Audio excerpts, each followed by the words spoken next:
கேரள மாநிலம் மலப்புரத்தில் Nipah virus தடுப்பு பணிகள் மும்முரமாக நடைபெற்று வருகிறது. மலப்புரத்தில் 14 வயது சிறுவன் நிஃபா வைரஸால் உயிரிழந்தார். இதனையடுத்து சிறுவனுடன் தொடர்பில் இருந்த அனைவரும் தனிமைப்படுத்தப்பட்டு அவர்களுக்கு பரிசோதனையும் செய்யப்பட்டது. அவர்கள் யாருக்கும் நிஃபா வைரஸ் தொற்று இல்லை என மாநில சுகாதார அமைச்சர் வீணா ஜார்ஜ் தெரிவித்திருக்கிறார். இதுகுறித்து மேலும் தெரிவித்த வீணா ஜார்ஜ், அனகாயம், பாண்டிக்காடு ஆகிய பகுதிகளில் பல்வேறு மருத்துவ குழுக்கள் பரிசோதனையில் ஈடுபட்டு வருகின்றனர்.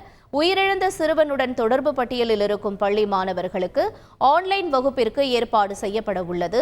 பொது இடங்களில் அனைவரும் முகக்கவசம் அணிய வேண்டும் என்று தெரிவித்தார்.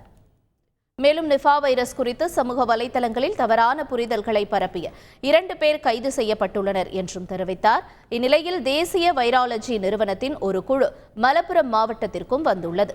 அந்த குழு பல்வேறு இடங்களில் உள்ள வௌவால்களிலிருந்து மாதிரிகளையும் சேகரித்து வருகிறது என்றார். செய்திகளை உடனுக்குடன் தெரிந்து கொள்ள உடனே சப்ஸ்கிரைப் பண்ணுங்க.